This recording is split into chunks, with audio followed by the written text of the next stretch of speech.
Trust is one of the most vital elements to all relationships. It determines the behavior of people towards each other and ensures a coherence amongst institutions at times. The practice of healthcare, for instance, functions on the foundation of trust amongst its various stakeholders and completely breaks down due to a lack of it. Prashant Tandon banked on this very principle when he founded 1MG to turn the healthcare spotlight on the patient and allow them to trust the healthcare system and that it was working for them. The seeds of entrepreneurship was sowed for Prashant during his days in the valley, that Silicon Valley. Enthused by the startup space, he decided to use his learnings from a career in consulting focused on the healthcare sector and started Health Chakra, a software tool for doctors in 2009. Based on his exposure in the US, Prashant also realized that the Indian healthcare system was ripe for evolution and missing a lot of the bare essentials that he saw in the US. Relying on the pillar of trust, he pivoted to start Healthcart, a D2C nutrition brand aimed at replacing fake nutritional products with high quality, genuine ones. In a few years, Prashant went on to expand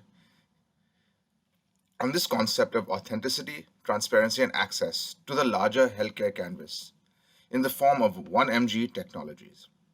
In today's episode, he talks about this journey of navigating a web of regulatory hurdles, riding through the pandemic, and most importantly, building trust into the DNA of 1MG. We also learn about his transition into the Tata Group and how this cements his aspiration of building India's largest and most admired healthcare brand. As always, we leave you with a gem of unfiltered advice at the end. अब discount किसे अच्छा नहीं लगता है जी। खाने के बाद एक एक्स्ट्रा पूरी, आहा। अरे दवाइयाँ बेटा जी, अब भी करता हूँ बाबूजी। इतनी बचत बेटा जी। और भरोसेमंद भी बाबूजी। It's 1MG।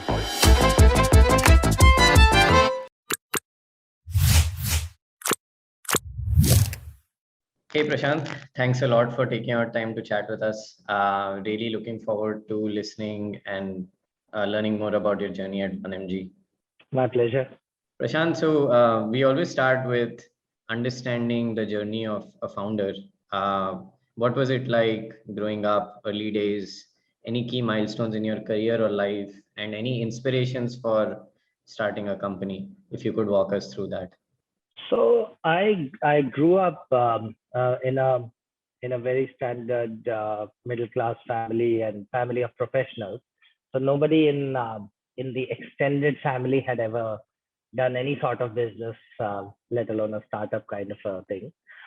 So we were a family of doctors, engineers, architects, etc., etc.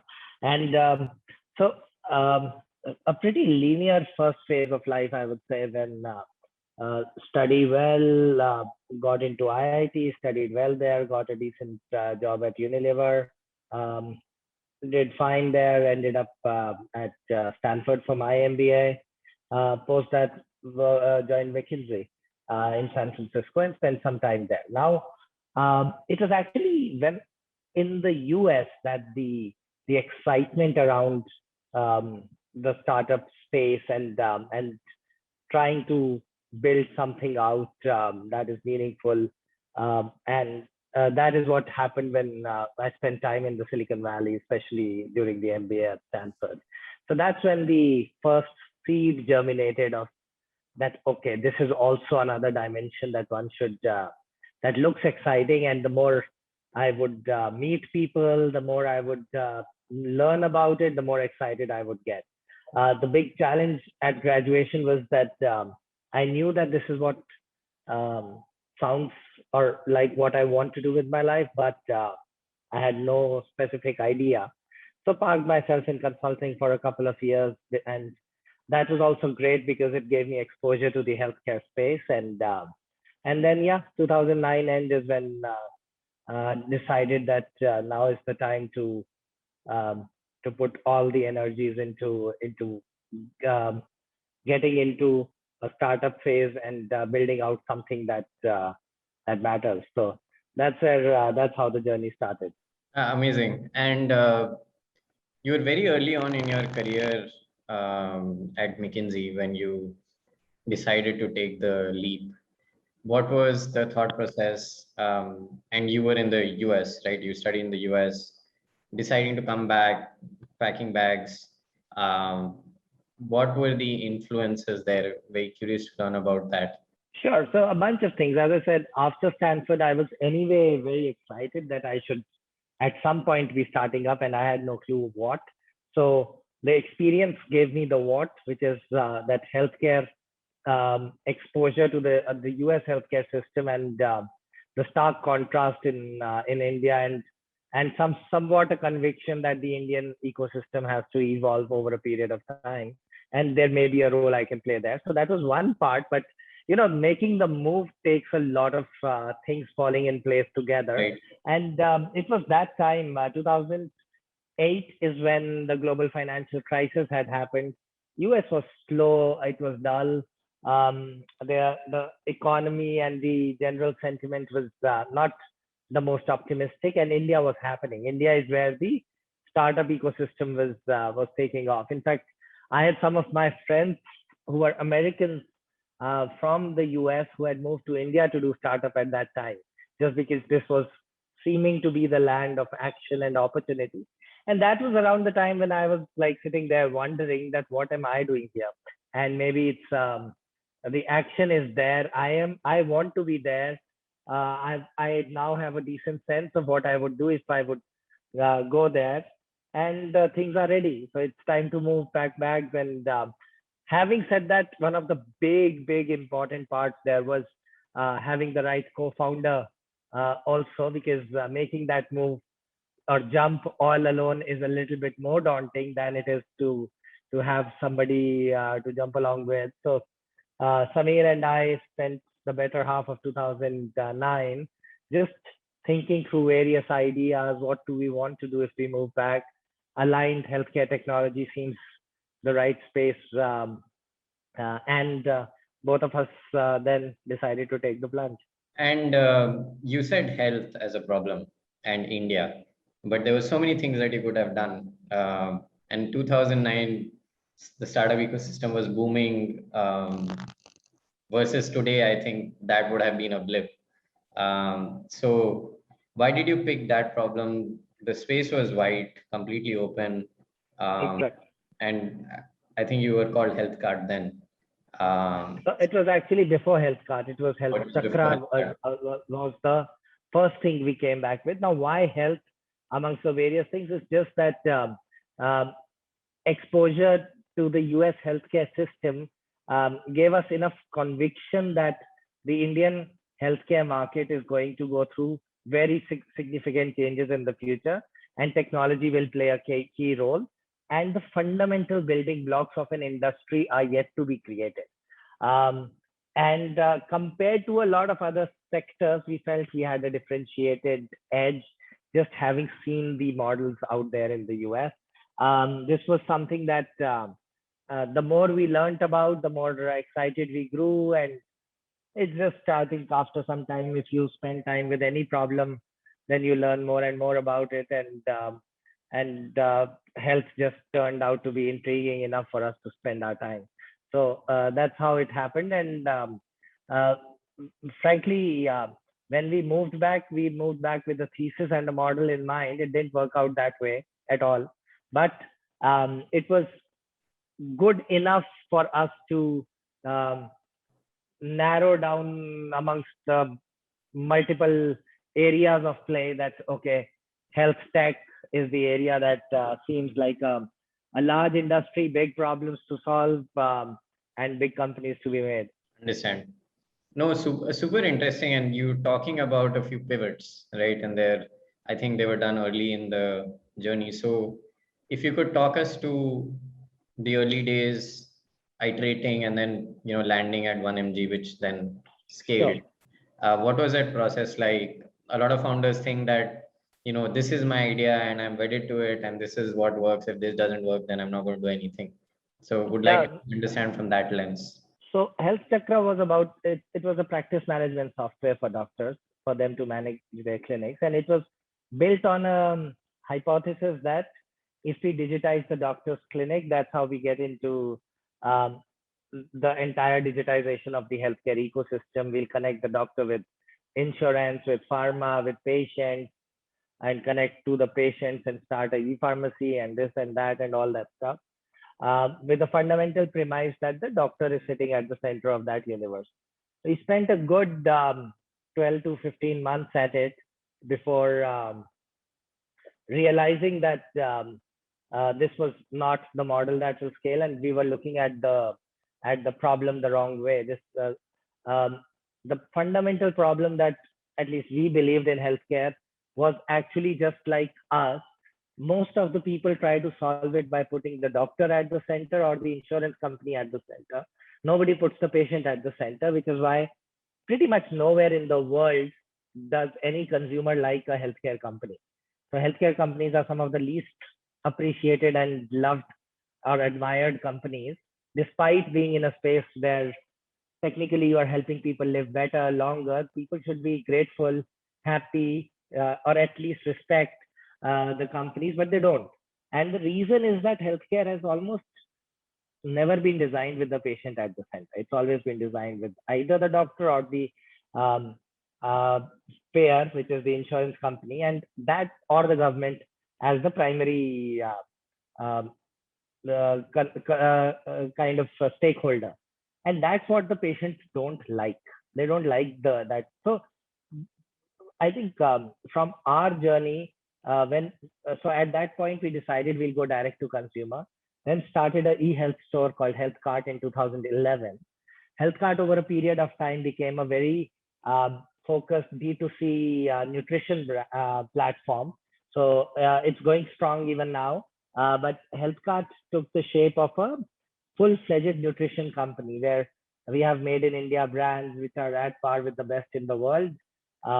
We sell online, offline, our own retail stores, etc., etc. So it's a D2C nutrition company now, and the largest in the country in its space. So that went well.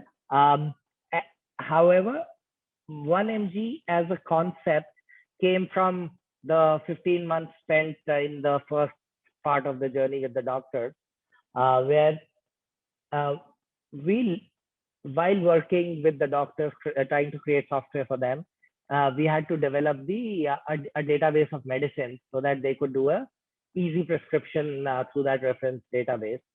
The doctors never used it, but the same thing we repurposed for a consumer application as HealthCart Plus at that time. Launched it in 2012. It went viral. It became significant, large, and then we followed the opportunity and saw it become India's largest health app without us spending a penny on marketing it.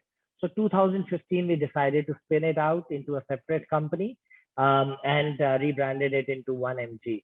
And that's when Gaurav joined me as a co-founder, and we set up to build out the business model around 1mg as a independent, complete, end-to-end, patient-centric digital health platform. So that's the journey of how it all started. A lot of insights packed into that journey, and so would love to dive into our topic, which is building trust in health. And so, talking about 1mg, can you get us started by telling us what problem were you trying to solve in a nutshell? In a nutshell, we were trying to put the patient at the center of healthcare. We were trying to solve the problem of patients getting confidence and trust that the healthcare was working for them. And if you would look at it, some 20 years back in India, doctors had the position of almost a god. And from there, it moved so quickly into a situation that most patients think doctors get kickback from everything for everything, and they are kind of helpless on their own. And that is a very dangerous and uncomfortable situation for the profession and the ecosystem, because it's one, it is again over exaggerated, and secondly, not helpful. So we felt just designing it with the patient at the center, giving the patient context, information. That's how we started, information. And so what were the pain points in healthcare that we saw? Number one was transparency in information. It was almost believed in healthcare, it is believed that patients should not ask questions. They should not know. They should just follow. And patients don't like that anymore. So and they don't trust that what is happening to them is in their interest. So information is important. Then authenticity is important. And lastly, access is important for them to get genuine medicines, genuine um, uh, diagnostics, uh, just a genuine experience is a big thing. And then the ability to access whatever is right for them. So that all those things we believe could be solved through technology, and that's kind of where 1mg plays. And so you spoke about a few things, transparency of information, authenticity, access, and building it around a customer-centric perspective. As a new player, I mean, you obviously had the brand before and you kind of established some trust, but how did you do that? How do you go about building trust with consumers? And that's the very important question. And I think both in HealthCart and 1mg, that's kind of the only thing that that really was the long-term value created was around trust. And I'll tell you first about HealthCart. HealthCart, the one thing we kept very, very clear was every single product that we sell will be genuine. And in the nutrition space, that's a big thing because in the Indian market, at least at that time, almost 40 to 50% of the products sold was fake or questionable in the nutrition space, supplements, whey proteins, and all of that. And just ensuring that, and how do you ensure that is first of all, staying true to that, and then making sure you communicate that. So we went directly with all the brands. We got certificates from them. We made sure our procurement was through authorized, qualified channels. And everything that we are doing is so, and very, very interesting. HealthCart, we were priced more than all other online players and the offline market. We were not the cheapest player, and we were online, which has also made us one of the few profitable e-commerce players. Right. But the interesting thing was trust was the only reason why people, because we started as multi-category, and then we figured that no point, we can't compete on baby products and personal care with Amazon, Flipkart, and all those horizontal plays. There's no differentiation. Nutrition, there was a clear articulation of differentiation, and that was we guarantee authenticity and genuineness that other platforms and marketplaces cannot. So that was kind of what happened there. And in 1mg, I think, and see, trust is about building that as a process. It's not about activity. So it is about doing everything you do. I think we got some inherent trust because we started with transparency and content. So that definitely helps. And then it comes to just doing all the small things right all the time. And losing trust means all it takes is one mistake. Building trust is just keep doing the right thing over and over again. So it's more about the organization culture and not taking shortcuts. You will always find tempting opportunities to, and I think somebody, some very famous quote that it's very easy to stick to your principles or something 100% of the time than it is to do it 98% of the time. So it's better. So you have to really stay true to that. That ek do baar bhi, agar if you take shortcuts, then you kind of down a slippery slope. So, and how do you build that into your organization DNA? That's kind of what builds trust over a period of time.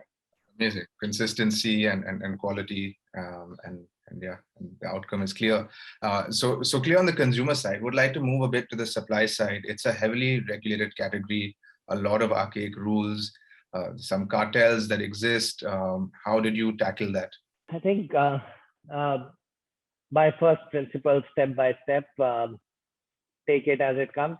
But the main important thing was we were clearly going up in an industry with a strong regulatory domain, with a strong adversary, which was the trade associations who felt threatened by our existence, et cetera, et cetera. I think what helped us was very early in the day, we did spend a lot of time and effort with the regulator trying to educate them on the business models and what we are doing and why it is not only compliant but actually positive for the ecosystem. And it took a lot of effort. It took a lot, and very, very important thing. First of all, we were breaking no law. We were in compliance with all the laws. Now, that part is important. And then from there, you explain to them that having the entire supply chain digitized is in tremendous regulatory and consumer interest. It is something that people will should appreciate. It helps maintain authenticity of the ecosystem. It helps maintain integrity of the supply chain. It helps that every single prescription, you can audit whether every single medicine was sold upon a prescription, there was no self-medication, etc., etc. And over a period of time, the regulators, the government, key stakeholders of the ecosystem started realizing that this is actually fairly positive and something that needs to be supported. Now, having said that, there were always a big number of detractors also. And obviously, there was the association and its influence in the ecosystem. So they tried to do their thing. We kept making sure that we keep, first of all, keep in compliance with the law, go above and beyond. Like in a typical pharmacy store, you walk in without a prescription and you still get your medicine. On 1mg, you will not get that. It will not happen. We are just, so it's not a level playing field. We are more compliant than the offline ecosystem. And I think it is incumbent on us to show we are better. We are significantly more positive from a regulatory perspective and consumer safety perspective. And we stayed true to that. And I think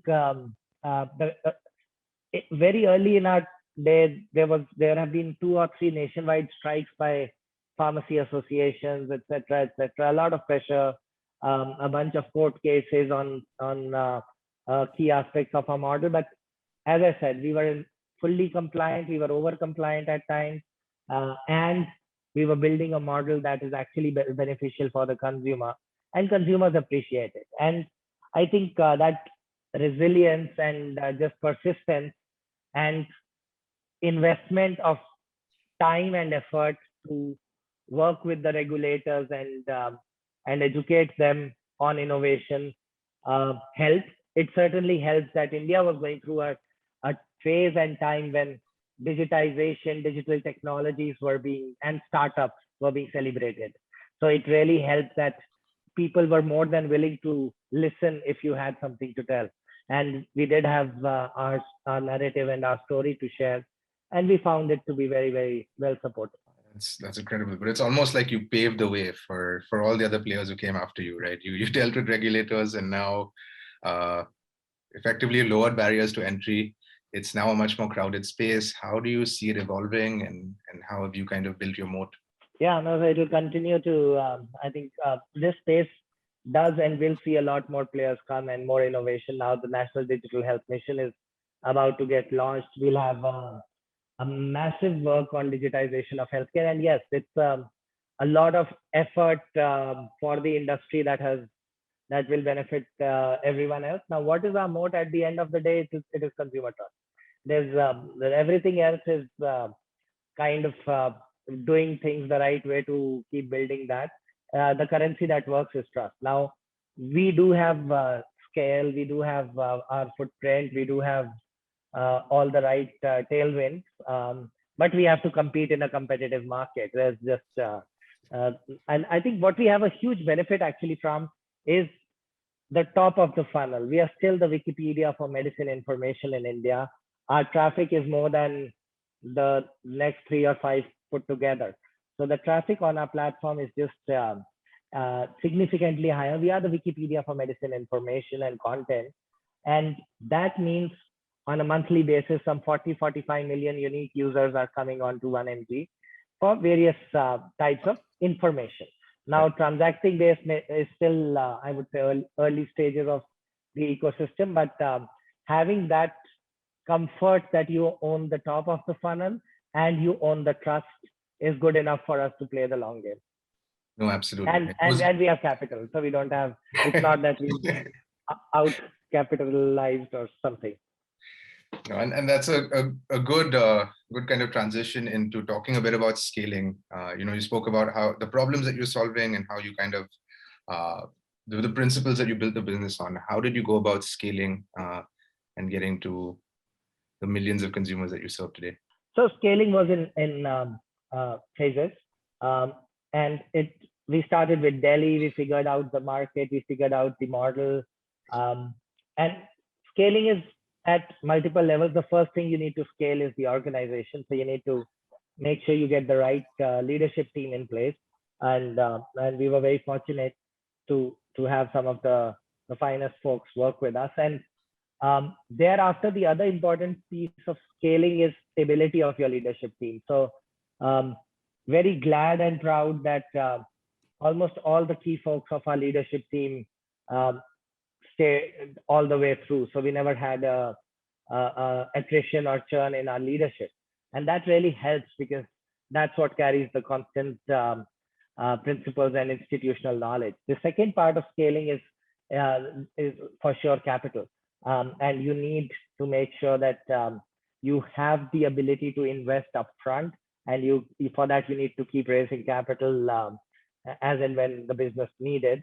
Again, in a regulated ecosystem with headwinds of the association and how to deal with it, it was a challenge. And I'll be honest, many startups came and did not survive to play the long game because investors were nervous about this sector. But we were fortunate. Our investors continued to back us. We continued to find new investors who believed that over a period of time, this will be the right direction, and the company is well poised. So we got that going. And thirdly, we went, the growth was very well phased out. So we went city by city, building and again, scaling very importantly in our early phase was pretty much entirely with partners. So in every city we would go, we would find a large distributor or a retailer who would be our partner. So, and I think that model really helped us expand our footprint pretty rapidly. So those would be the key elements. Yeah, thanks. No, I think that's a good summary. And curious, you grew, you said, almost city by city. But if you had partners, was that a conscious decision? Why did you need to have like a city-based presence? You weren't even, putting out a lot of ads either. So what was the rationale? Yeah. So see, we knew our traffic by city. We knew which cities we were getting people to come to our platform from. And we knew that in healthcare, the cost of mistakes is very, very high.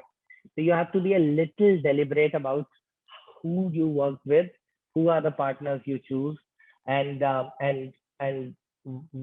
have enough control over the quality and systems so that it's not a suboptimal experience for the consumer at the end of the day. So in that sense, it was important that we spend time with different cities, scale them up, and then keep going forward. Also, we wanted depth in a city before going broader nationwide.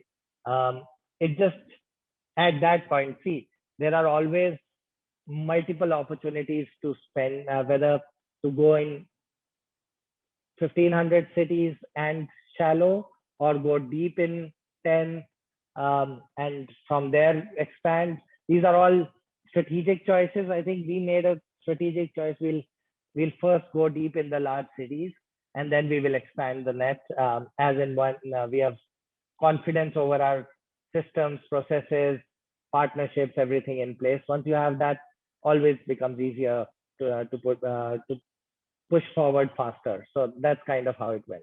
And just building on scaling, I think 2020 must have been a crazy year for scale. How did it alter the landscape? How did it alter how you operated? Any key learnings from the last 1 year, which I would imagine is part of the scaling process?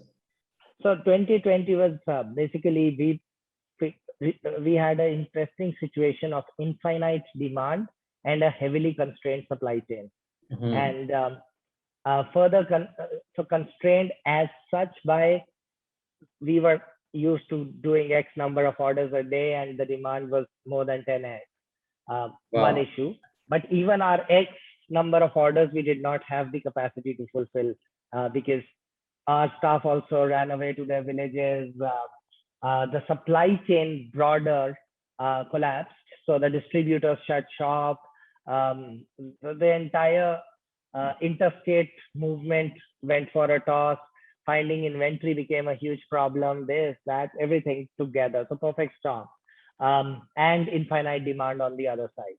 So having said that, what this pandemic did was it made a seismic change in the ecosystem because healthcare is not a single stakeholder ecosystem. It's not a retailer and consumer relationship. It is, while consumer and the retail point are important, there is the regulator, the government, the pharma company, the insurance company, the hospital, the doctors, all of them are stakeholders. And what the pandemic did is woke them all up at the same time that digital is the way forward and they have to, for the sake of themselves and their patients, make sure that they are digitally enabled. And that I think was the seismic fundamental change. And I'll give you an example. The telemedicine guidelines, the first time work was done on it was around 2001. Okay. And till 2020, they were being worked upon in different ways or shapes and forms. And a pandemic, the lockdown was announced probably on 21st or 23rd of March. On 25th of March, the telemedicine guidelines were published. So that's what a pandemic situation does, that people spring into action. Yeah, and because, decades of no action, and then suddenly. yeah, no, because it's convenient to keep iterating but when the time had come and it was evident, and so what we needed to do was bulk up our supply chains. We needed to set up more partners. Over a period of a couple of weeks, we set up almost 100 different partners in small towns and cities who were, one, willing to partner, and two, actually able to open their shops and establishments to work with us. So we had to do a bunch of all that. We had to work directly with pharma to make sure that all our partners get stock somehow, etc., etc. It was a and big problem on this front end, where our guys would, while they were permitted as an essential service, but local police would just beat up people and this and that, and our Right. folks would say. So we had to make sure we also work very closely with local law enforcement, state government, central government. But the good part was everybody was willing to listen and help. So we had our share of issues, but we found enough people who worked with us to solve those issues. And I think, first of all, our team members, everyone was stepping up like never before, and we just we felt really honored that we were working with such folks who were so committed and dedicated, and I think managed to. It certainly helped the business quite a bit. We grew multifold and all that, but I think the bigger shift was in the mindset of the multiple stakeholders of the ecosystem. That's amazing. I mean, so many insights. I would love to just have a conversation with you about regulators and your and you're dealing with them. It seems like it must have been some crazy stories. I'm 100% sure. And the last year also was very eventful, momentous for you, because you announced the Tata acquisition. I'm sure it would have been in the works for quite some time. What was the thought process behind that? Not every founder has an exit. The Tata Group seems to be building very diligently towards this entire digital ecosystem. So first Yeah. of all, it's an exit for some of the investors, but most of our investors, as well as me, continue Okay, to got it. be, Understood. so just Got it. we are very much playing Yeah, in the for business. future. We are in the business, and we believe the best time lies ahead. And now to the specific question on why and how that entire process happened. Right. So see, so we were in advanced conversations with a bunch of financial investors. We did feel pretty comfortable that capital was available, things were good, and there was definitely a renewed interest in health tech after the pandemic or due to Right. the pandemic. So all those were good things in our favor. Now, with the and around that time, that's when the Tata Group folks also approached us that if we would be willing to have a conversation. Now, to me, that was very, very interesting because for the longest time, I, I wondered why Tatas don't play in healthcare, given that is if there is one brand that is built on trust, and it Right. is every year, every survey, the most trusted brand of India, it is Tata. And I felt it's almost a natural brand where the primary thing that um, the brand has earned over the last 150 plus years is actually trust of consumers. Consumers inherently know Tata Group to do things the right way, and it's a very natural fit for healthcare. So when that conversation came to me, I was uh, particularly interested and intrigued as to what's the big thought process here. And I think the Chandra, the chairman of Tata Group, has also articulated healthcare and digital amongst the 4 or 5 key areas for the group for the future. So to me, it was a very clear thing that what my vision was to make India's most admired and most important healthcare company of the country. With a group like Tata, I would have probably the best shot at it. So Right. that was how I thought about it. And as you see, I'm very much in the saddle. I'm fully Invested yeah. in the business. The reason being, to me, it's not an exit. It's acceleration. It is Right. it just enables me and cements my aspiration to build India's largest and most meaningful healthcare company. And I think most of us can visualize Tata Group supported healthcare company to be one of the most meaningful plays out there. So I think that's what Amazing. excited me as well. That's amazing. And any synergies that you see from this? What are you most excited about with this partnership? How are you charting out the next, 5 years? What are you most excited about? So I think the single biggest strength we get is the trust with the brand. So Mm-hmm. our, for example, we now starting our offline labs as well. So Tata 1mg Labs, I think inherently we believe consumers will find comfort and confidence that if the Tata 1mg group is doing diagnostics, it will be done the right way. And I think so. Number one thing is I think the confidence and comfort that gets further cemented.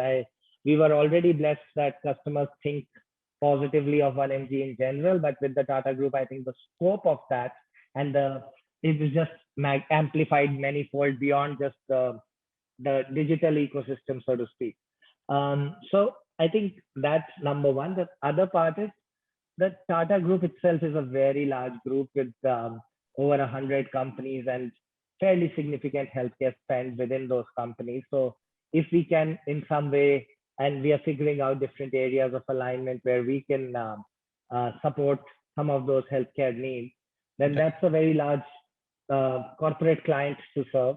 And Right. thirdly, the Tata Digital, the super app, as been mentioned multiple times, once that comes about, that will be one of the largest digital ecosystems out there. And definitely, as 1mg, we will get a lot of traffic, a lot of customers that will come our way. So uh, across all dimensions, we feel we have a lot to look forward to, and we are working towards that. Also, I think not directly in the Tata Sons ecosystem, but the Tata Trust ecosystem, a lot of good work done around cancer, the National Cancer Grid, and lots to learn. And just being in that ecosystem, we hope will give us deeper insights, deeper access to knowledge. And cancer is an important category for us. We want to make sure that we go deeper in such categories. So I see pretty much a lot more excitement in this partnership. You clearly see this as a force multiplier and an enabler. It's amazing, and congrats on all the success. And we're wishing you keep building. The one final question that we ask all our guests, which is why we call this Founders Unfiltered. What's one piece of unfiltered advice or feedback you received, either in your career or as an entrepreneur, that really changed the way you think of things? And then after that, we'll have the Q&A. The one piece of advice that really I think was material was definitely in the early phase of company building. A lot of my conversations were I would talk about what I will do, what I am planning. So it was all I. And one of my investors told me that if you want to build a large company, that I needs to stop and we needs to start. And I think it was very fundamental because it's very important. And once you start modeling that, you realize that it does. It is about a team. It is about getting a bunch of us and by myself. There's pretty limited what I can do. So even the thought process should not be that I am going to do this. It is we are going to go after it. So I think thereafter I've stopped using I that much, and it's more we. That's awesome. And very, very useful feedback. I think as a founder, you're so used to being this individual who's driving everything, and then it's the team. Thank you for sharing. Thanks a lot, Prashant, for sharing your thoughts. We'll begin the Q&A for the next 10 minutes.